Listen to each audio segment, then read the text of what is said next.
سلامونه د بي بي سي پښتو ټلویزیون نړۍ دا وخت خبرونه ته مو زه شازیه سنگروال هرکلی کوم. د امریکا ولسمشرۍ لپاره ګوندیزو سیالیو کې ډونالډ ټرمپ د نمایندګۍ ګټلو ته نږدې شوی، وایي له وړاندې ځان د جمهوریت غوښتونکو نماند ګڼي.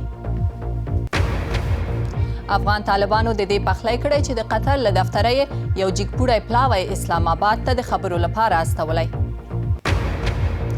تایلند کې د هغو کورنیو کړاو ګورو چې لسیزو کې بېساري وچکالۍ اغېزمن کړي. خپرونه کې پر دې سربیره چین مریخ ته په لار دی، له هغه کس سره ګورو چې د دغه ستر پلان چارې یې په غاړه دي.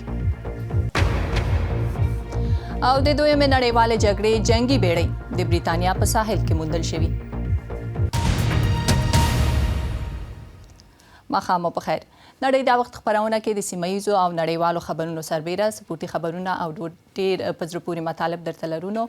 را سره اوسئ. پاکستان ته د طالبانو د یو پلاوي د سفر په تړاو مطلب لږ وروسته، خو لومړی د امریکا د ټاکنو په تړاو یو رپورټ. د امریکا په مقدماتي ټاکنو کې د جمهوریت غوښتونکو ډونالډ ټرمپ لګیا دی د دغه ګوند لخوا ځان د امریکا ولسمشرۍ ټاکنو ته چمتو کوي. تېره شپه یې په 5 ایالتونو کې سترې بریاوې ترلاسه کړې.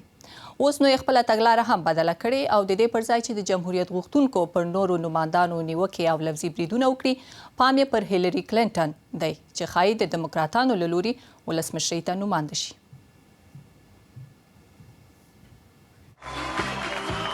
په 5 شمال ختیځو ایالتونو کې له 5 لویو بریو سره ډونالډ ټرمپ خپل ځان په تیل شوی نماند وګاڼه.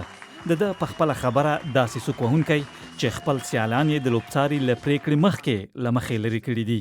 دا میلیاردر داسې ښکارېده چې سترګې اوس پر ولسمشرۍ ټاکنو وي. د دیموکراتانو پر شونې نماندې بریدونه کول او په خپله وینا یې کاغه هیلري وبلله. فکر کوم یوازینی کار چې دا هیلري ښځینه کار دی. ښکاره خبره ده که هیلري یو سړی وای، فکر نه کوم چې 15 سلنه رایې هم ګټلې وای. یوازې څه چې دا هیلري د ښځو کار دی. او ښکلې خبره دا ده چې دا د ښځو نه خوښېږي. اوکې ګورئ نن زه د ښځو په تړاو څومره ښه. د بهرنیو چارو پخوانی وزیر بیا ویل دا د ښځو لپاره د برابر معاش او د روغتیایي پاملرنې په مبارزې د ښځو کارت کاروي. هیلري کلینټن له 5 سیالیو 4 کې برني سانډرز ته ماته ورکړه او په پراخ توپیر ترې مخکې شوه. د پر دیموکراتانو غږ وکړ چې تر نمایندۍ لاندې دې سره یو موټی شي. که د سناتور سانډرز ملاتړ کوي او که زما د هغه څه پرتله چې سره ویشي مو ترمنځ مو ډېر داسې څه شته چې سره یو موټی کوي مو. د دیموکراتانو سیالي خپل پای ته ورنږدې شوې، خو د جمهوریت غوښتونکو اړخ کې بیا خبره داسې نه ده. خو بیا هم د ډونالډ ټرمپ تازه بریاوې د نمایندۍ شونتیا لا پیاوړې کړې ده. افغان طالبانو د دې پخلی کړی چې د قطر له دفتره یو جګپوړی پلاوی د خبرو لپاره پاکستان ته استولی دی. طالبانو رسنیو ته په استول شوې یوې اعلامیه کې د سولې د خبرو یادونه نه ده کړې او ویلي دي چې پلاوی به یې له پاکستاني چارواکو سره د کډوالو پر ستونزو او د طالب بندیانو د خلاصون په اړه غږیږي. خو اسلام آباد ویلي چې دوی د طالبانو د کوم پلاوي له سفره خبر نه دي. په دې تړاو د نورو خبرو لپاره زموږ له اسلام آباد سټوډیو نه را سره زموږ همکار هارون رشید په لیکه دی. رشید صاحب ستړي مشئ، په سر کې کدا راته وایي چې پاکستان حکومت په دې اړه څه وایي او څه یې ویلي؟ اوس نه لږ ساعت مخکې د پاکستاني بهرنیو چارو چې کوم سیکرټري دی اعزاز احمد چودھری، هغه د صحافیانو سره خبرې کړې دي، ژورنالیستانو سره، او هغې کې انکار خو یې نه دی کړی د طالبانو ډلې په پاکستان کې موجودګۍ نه، خو دا یې ویلي دي چې هغوی ته علم نه دی د دې موجودګۍ. او دا هم زیاته کړه چې پاکستان چې کم خپل هلې ځلې شروع کړي دي په افغانستان کې صلح دپاره، هغه به اوس هم روانې دي او مستقبل کې هم به جاري ساتي. او چې څنګه تاسو ووایئ چې د طالبانو چې کم بیان راغلی دی هغوی کې هم هغوی د صلح ذکر نه دی کړی، خو بل څه یو 2 موضوعات یې ښولي دي چې په هغه باندې په پاکستان سره خبرې اترې به کوي. بله، او افغان ولسمشر محمد اشرف غني ویلي چې طالبانو سره د سولې د خبرو لپاره وایي چې نور پاکستان نه څه تمه نه لري او اسلام آباد باید پر خپلو ژمنو ودرېږي. هلته څه ډول احساس دی؟ زما په خیال همدغه سخت بیانونه چې دي د هغې د وجې پاکستان طالبانو باندې څه فشار راوستی دی او د هغې دا نتیجه ته چې دا ډله چې دی د پاکستان ته راغلې ده. او داسې پیل چرته نه دی شوی چې افغان طالبانو طرف نه داسې ډله یو راغلی پاکستان ته او دوی په بیان جاری کړي نو بیان تر حده پورې خو دوی داسې ښکاري چې دوی دا خول غواړي چې دا بل موضوعاتو دپاره راغلي دي خو دې کې امید دغه دی چې دې باندې د افغانستان کې د صلح په موضوع باندې به هم مهم خبرې به کیږي. تاسو فکر کوئ چې اوس د صلح هڅې لا هم کیدای شي او داسې هیله شته چې اسلام آباد به دغه د صلح په خبرو کې کوم رول ولوبولی شي؟ زما په خیال خو بغیر د صلح او د مذاکراتو د دې حل نشته او پاکستان هم دا خبره زما په خیال هغه یقین پې لري او همدغه وجه ده چې کوشش هم د دې دا دی چې کم دوی باندې دا تور لګي چې دوی ګډ طالبان او بیډ طالبانو کې فرق کوي هغه فرق هم ختم کی او چې کم طالبان دوی سره سمون خوري او دوی خبرې مني چې هغه کم از کم د مذاکراتو ټیبل پورې یا میز پورې راوړي. مننه ډیره زیاته هارون رشید صاحب کورمودان. په دې اړه که نور معلومات غواړئ وګورئ ولولئ او یا هم واورئ نو زموږ ویب پاڼې ته لاړ شئ BBC پښتو ټکی کامیاب پته ده. اوس هم یو څو نور لنډ خبرونه. بلجیم د پاریس د بریدونو اصلي شکمن صالح عبدالسلام فرانسې ته سپارلی دی. دی تېره میاشت په بروکسل کې ونیول شو. 4 میاشتې په تېښته وه. تېر کال نومبر کې د اسلامي دولت نومې ډلې لخوا په پاریس کې بریدونه وشول چې 130 کسان یې ووژل او ډېر نور یې ټپیان کړل. د وینزویلا حکومت وایي چې دغلته به د دولتي سکتور کارکوونکي د اونۍ یوازې 2 ورځې کار کوي. دا دغلته د انرژۍ د کړکېچ کابو کولو لپاره یو موقتي اقدام دی. حکومت وایي تر هغه چې ورته حل لاره پیدا کوي ملکي کارکوونکي به یوازې د دوشنبې او سې شنبې په ورځو کار کوي. وینزویلا له سختې وچکالۍ سره مخ ده چې له کبله یې د برېښنا په بندونو کې د اوبو کچه ډېره کمه شوې. پاپو نیوګیني وایي چې دغلته به د استرالیا لخوا جوړ شوی د پناه غوښتونکو ناندریز ساتنځای تړي. دا پریکړه وروسته له هغه وشوه چې دغه هیواد سترې محکمې په مانوس ټاپو کې دغه ساتنځای د پاپو نیوګیني له اساسي قانون سره په ټکر کې وباله او د تړلو امر یې وکړ.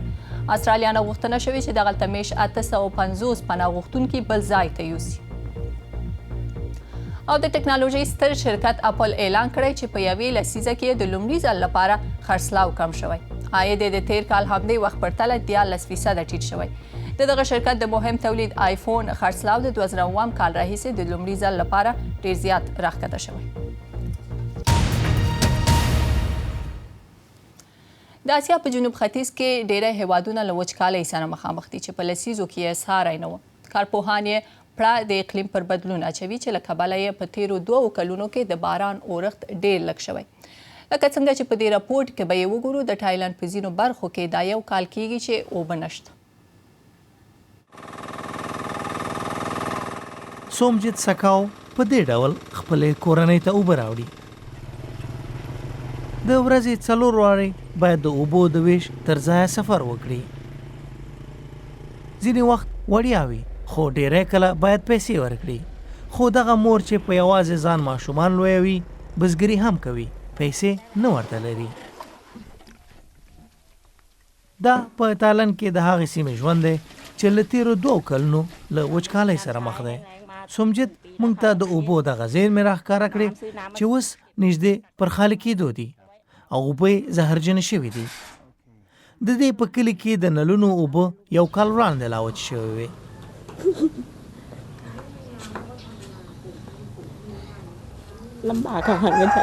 ډېره ګرانه ده. زه باید په یوازې سر پیسې وګټم. زه خپل لګښتونه نسم پرې کولی. زه مجبوره سوم له حکومتي بانکه پور واخم او هغو ته سود ورکم یوازې په دې چې خپلې کورنۍ ته ډوډۍ برابره کړم.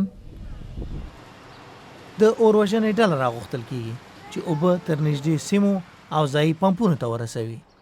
دغه ډله هره ورځ 10 ځله 40 یا 50 کیلومتره لار وهي چې اوبه ورسوي. خو ان له دې سره سره یوازې په دې توانېږي چې ځینې کورونو ته د ورځې 2 ساعته اوبه ورکړي. دم ګړۍ په سیمه کې د اوبو دغه حالت ډیر جدي دی ځکه ډیر څه نه دی پاتې. په راتلونکو 2 ورځو کې شاید له یو مخ ختم شي. سومجیت د خپل خواریو بل مخ هم راښکاره کړ. هغه مځکې چې اوبه پکې ولاړې وې د دې د عاید سرچینه اوس وچه شوې او یوازې خاورې پاتې دي. که سږ کال هم د وریجو حاصلات وانخلي نو بل څه نشته چې دا دې پرې تکیه وکړي. او د دې ونې ستاسو غږ پروګرام کې چې پنجشنبه خپرېږي پر دې خبرې کوو چې د خونړیو پیښو له ژوندي پاتې شوو قربانیانو سره له مالي مرستې پرته څه ډول خواخوږي چلند او مرسته کیدلی شي.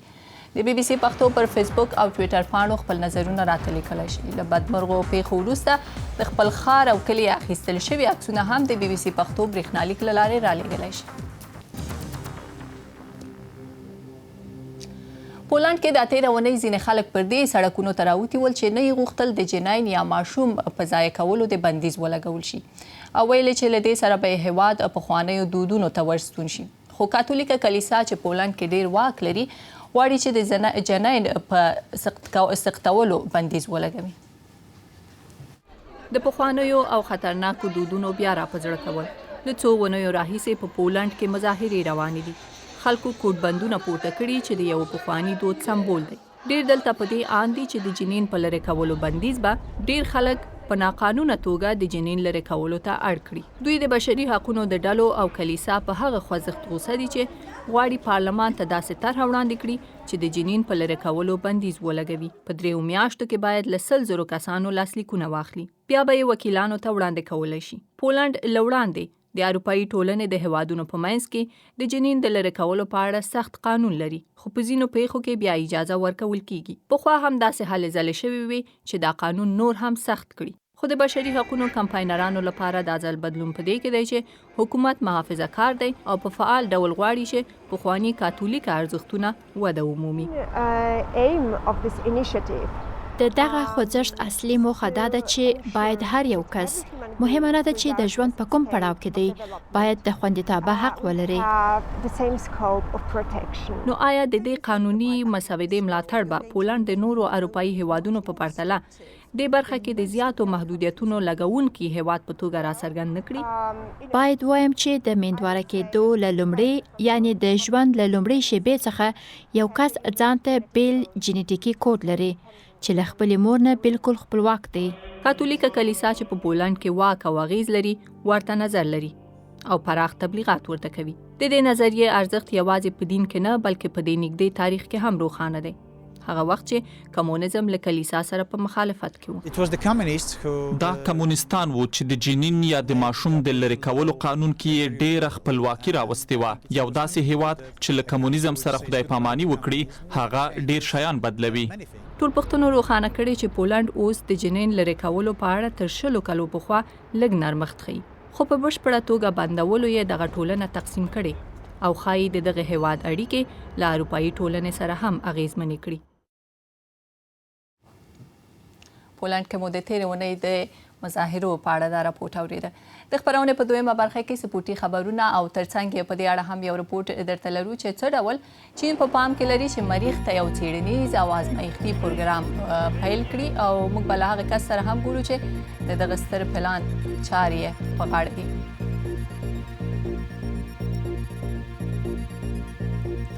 نو د خبرونې لومړۍ برخه مو همدلته پای ته رسیږي. له لږې دمې وروسته بیرته راستنېږو. ډېر په زړه پورې مطالب درته لرو، سپورټي خبرونه او ورسره لکه څنګه چې مې ویل ډېر په زړه پورې مطالب لرو. نو بیرته راستانه شئ.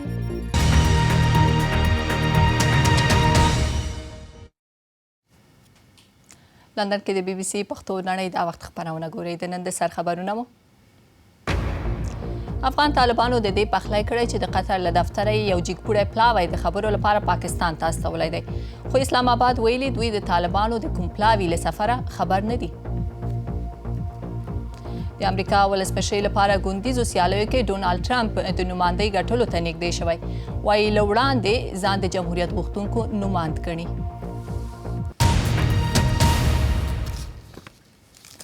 ډېر خلک په دې باور دي چې په اوږد مهال کې د انسانیت د پایښت یوازینۍ لاره دا ده چې ځمکه پرېږدو او بلې سیارې ته کډه شو. د ډېرو سترګې په مریخ دي. چین هم په پام کې لري چې په مریخ کې یو څېړنیز او ازمایښتي پروګرام پیل کړي. دا ونۍ به یې معلومات له نورو سره شریکوي. د دغه هیواد د سپوږمۍ او مریخ د پروګرام مشر د لومړي ځل لپاره له بي بي سي سره په همدې هکله ځانګړې مرکه کړې.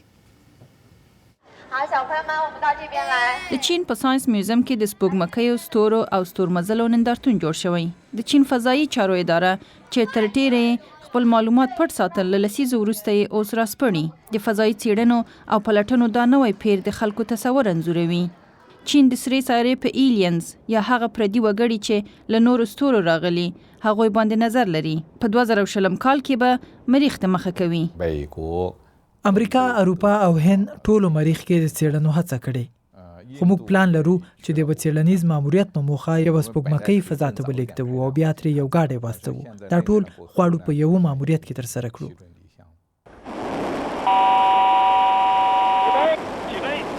چین د فضایي څېړنو د پرمختګ په لور روان دی. په 2013 کې دوی خپله لار سپوږمۍ ته پرانیستله. چین لومړی هیواد دی چې د څېړنو په موخه یې دلته د 40 کلونو لپاره خپله سپوږمکۍ کېنولې. اوس مهال دوی پلان لري چې د سپوږمۍ سطحې ته راستانه شي او د سپوږمۍ هغه لرې برخې ته ورشي چې تر اوسه څوک نه دي ورغلي. دلته ناسته ډېرې ننګونې لري، خو کېدای شي چې هلته اوبه او یا یخ وي. نو موږ غواړو چې د دې څېړنه وکړو.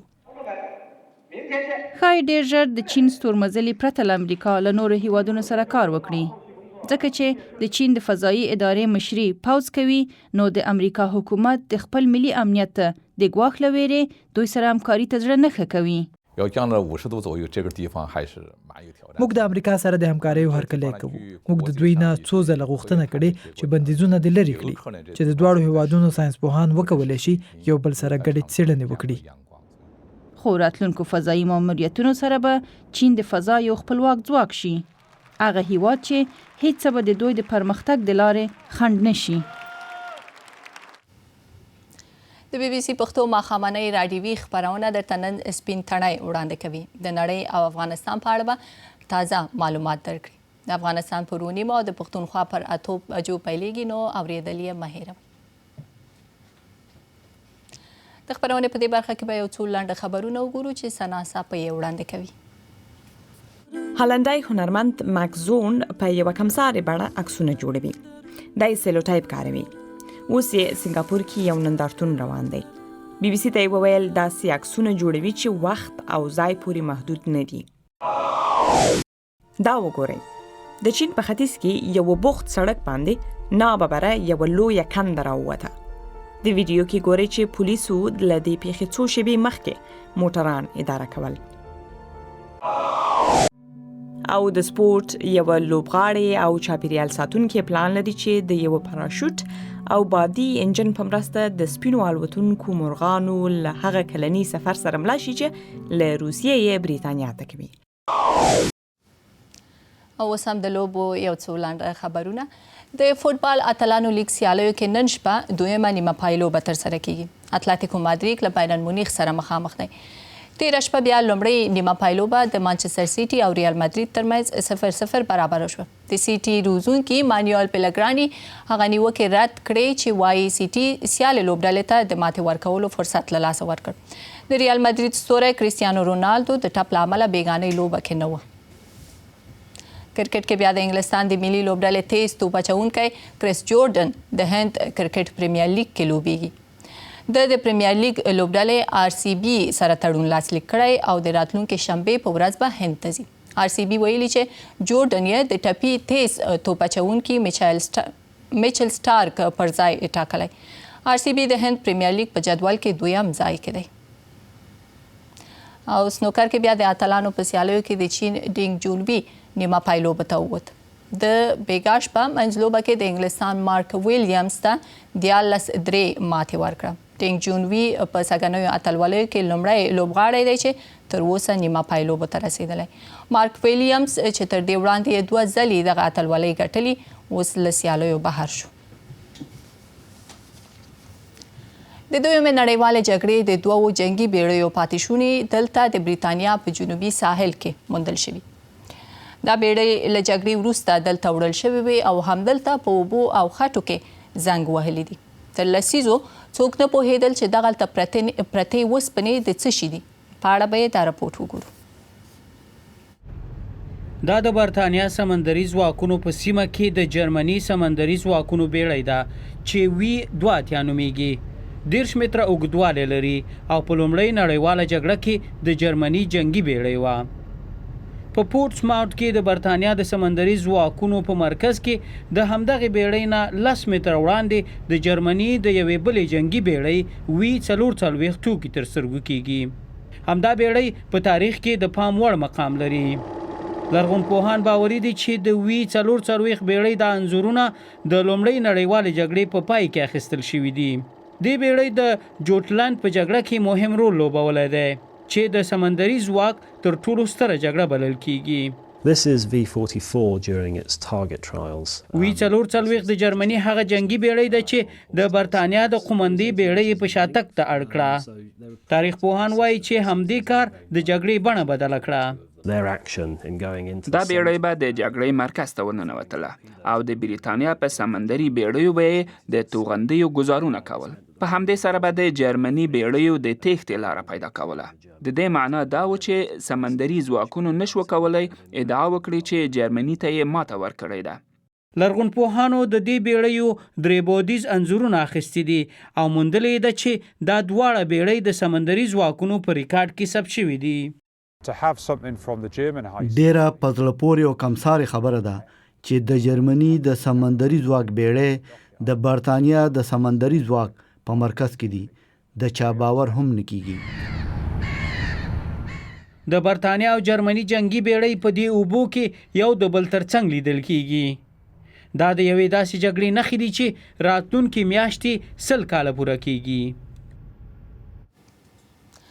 او د دې اونۍ د ستاسو غږ پروګرام یادونه به یو ځل بیا درته وکړم چې سبا پنجشنبه خپریږي او پکې په دې خبرې کوو چې د خونړیو پیښو له ژوندي پاتې شوو قربانیانو سره له مالي مرستې پرته څه ډول خواخوږي چلند او مرسته کیدلی شي. د بي بي سي پښتو پر فیسبوک او ټویټر پاڼو خپل نظرونه راته لیکلی شي. له بدمرغو پیښو وروسته د خپل ښار او کلي اخیستل شوي عکسونه هم د بي بي سي پښتو ویب پاڼې او یا د بي بي سي پښتو برېښنالیک له لارې رالیږلی شي.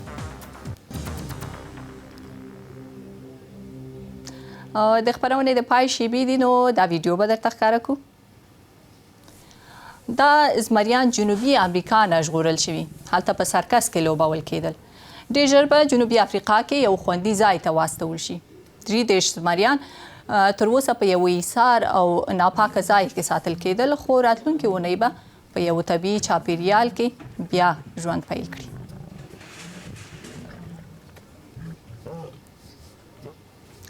دا خبري خپرونه مو همدلته پای ته رسیږي، خو که مو پوره نه وي لیدلي او یا هم غواړئ بیا یې وګورئ نو د 24 ساعتونو لپاره پر ویب پاڼه شته BBC پښتو.com یې پته ده. هلته ویډیوګانې، ځانګړې مرکې، د مهمو پیښو انځورونه او نور ډېر ورځني کورني بهرني خبرونه لیدلی، لوستلی او اورېدلی شي. که د ژورنالیزم زده کوونکي، کار کوونکي او یا هم مینوال یاست نو ستاسو لپاره هم ډېر څه لرو. که غواړئ څه شی زده کړئ نو د BBC پاڼې ته لاړ شئ، په ژورنالیزم کې کاږئ او د خپلې خوښې مطالب پکې لیدلی، لوستلی او اورېدلی شئ. خپل نظرونه، نیوکې، پوښتنې او پر ځینو مهمو کورنیو او نړیوالو پیښو او مسایل تبصرې زموږ پر فیسبوک پاڼه راسره شریکولی شئ. خپرونه مو همدومره تر بلې هر چیرې چې یاست د الله مو مل، شپه مو په خیر.